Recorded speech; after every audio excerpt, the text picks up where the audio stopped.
जी अस्सलाम वालेकुम। Welcome to my YouTube channel. Babar Anwar मेरा नाम है। कराची पाकिस्तान में हम लोग लोकेटेड हैं। अभी जो काफ़ी हॉट टॉपिक बना हुआ है यूएसए ट्रैवल बैन से रिलेटेड, या वीज़ा इशू नहीं करेगा पाकिस्तान को या और दूसरे ममालिक को। काफ़ी ज़्यादा लोगों का इसके ऊपर सवाल है और काफ़ी इस न्यूज़ के बाद पैनिक क्रिएट हो गया लोगों के अंदर। जो लोग वीज़ा ऑलरेडी जिनके पास मौजूद है, या जो लोग जो है अभी अप्लाई करने जा रहे हैं, या और कैटेगरीज के अंदर वो इन प्रोसेस में हैं, तो उन लोगों के ये सवालात हैं। आपने बहुत सारी चीजें इसके बारे में सुनी होंगी जिसमें काफी गाढ़े गाढ़े मोटे मोटे अल्फाज के अंदर लोग बता रहे हैं, तो बहुत सारी चीजें जो है वो समझने से कासिर हैं। हर कोई अपने हिसाब से भी बता रहा होता है।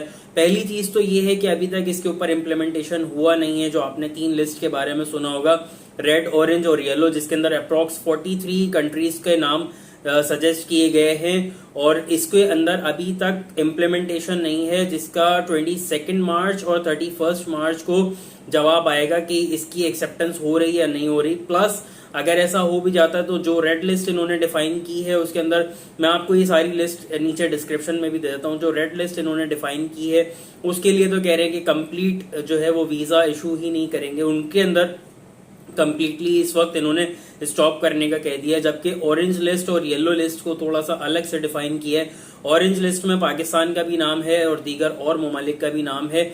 उसके अंदर ये कहते हैं कि मजीद स्क्रूटनी की जाएगी और उसको जो है क्रॉस चेक करने के बाद, बैकग्राउंड देखने के बाद, क्योंकि बहुत सारी सिटीजनशिप पाकिस्तान में लोगों ने आके ली हुई हैं जिनके बैकग्राउंड पीछे अफगानिस्तान की तरफ से या कोई और थे, और डेटा को जो उस तरह से नहीं देखा जाता है यहाँ पे। उनके मुताबिक ऐसा कहते हैं कि पाकिस्तान में डेटा की जो डॉक्यूमेंटेशन होती है वो इस तरह से नहीं होती जिसका क्रॉस चेक हम लोग बैकग्राउंड देख सकें, तो उसके अंदर वो मजीद बेहतरी के लिए कह रहे हैं। तीसरा जो येलो लिस्ट है उसके लिए और किस्म के उन्होंने इकदाम बताए। लेकिन अगर आप बात करें ट्रैवल बैन नहीं होने के हवाले से, ये कह रहे हैं कि ट्रैवल बैन कंप्लीटली नहीं करेंगे।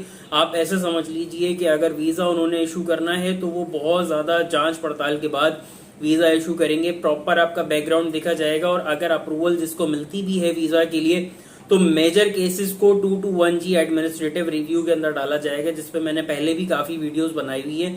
ये भी इनका हमेशा से होता है, लेकिन ये उसके लिए होता था जिसको उन्होंने कंप्लीट बैकग्राउंड चेक करना है। अब उसके अंदर 15 दिन से लेके और 6 मंथ्स तक का भी टाइम हो जाता है, समटाइम्स साल भी लग जाता है। लेकिन वो क्रॉस चेक जब तक कंप्लीट नहीं करते तो वो 221G एडमिनिस्ट्रेटिव प्रोग्राम रिव्यू के अंदर ही रखते हैं। तो कहा यह जा रहा है कि मेजर केसेस जो हैं वो 221G की तरफ चले जाएंगे। रिफ्यूजल का रेशो, अगर आपका एलिजिबिलिटी क्राइटेरिया नहीं है और आप कहीं ना कहीं डेटा डॉक्यूमेंट आपका नहीं मैच करता है चीजें, इवन के अभी सोशल मीडिया को भी वो बहुत ज्यादा थॉरोली देखने वाले हैं। जैसे कि उन्होंने वहां पे स्टूडेंटशिप के अंदर जो लोग ऑलरेडी रह रहे हैं वहां भी अगर वो किसी किस्म के प्रोटेस्ट में, या इसराइल और ये वाला जो मामला है फलस्तीन वाला मामला, या हमास के मामले में अगर कहीं प्रोटेस्ट में दिखे कुछ भी है, तो उनको भी उन्होंने वार्न कर दिया कि इस तरह की किसी भी चीज में अगर आपकी इन्वॉल्वमेंट पाई जाएगी तो आपका जो कार्ड है, चाहे ग्रीन कार्ड पे हो, स्टूडेंट वीजा पे, उसको भी हम कैंसिल करने का राइट रखते हैं। और हम बेसिकली वो वायलेशंस को, इस तरह के इश्यूज को, सोशल इश्यूज को, वहां पे हालात को अपने मद्देनजर रखते हुए वो एक उनका नारा है कि again for the better America, तो उसके तरफ वो जा रहे हैं। तो इसके ऊपर सख्तियां आयद कर रहे हैं। अगर आपके पास केसेस ओके हैं, आपके जो एलिजिबिलिटी क्राइटेरिया है वो बिल्कुल ओके है, तो आपका नॉर्मल इंटरव्यू भी कंडक्ट किया जा रहा है। आपके डॉक्यूमेंट वेरीफाई करना चाहें तो वो बिल्कुल कर सकते हैं, ऐसा वो पहले भी कर सकते थे। तो इसमें जिसके इंटरव्यू जो जिस तरह से है वो उसी तरह से जाता रहे। अपने आप को जो बिल्कुल क्लियर चीजें हैं वो बिल्कुल सामने रखे, कोई चीज मॉफ करने की, झूठ बोलने की जरूरत ही नहीं है।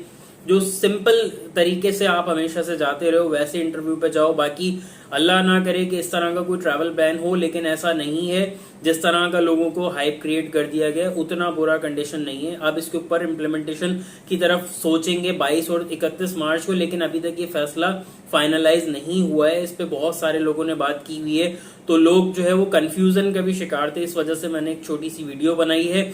डिटेल डिस्क्रिप्शन आपको इस वीडियो के डिस्क्रिप्शन में मिल जाएगा, जिसमें आपको लिस्ट और उनके क्या बयानात हैं, जिसका सोर्स है न्यूयॉर्क टाइम्स के अंदर ये प्रिंट हुआ था, जिसको लेके ये सारी चीजें आगे बढ़ी हैं।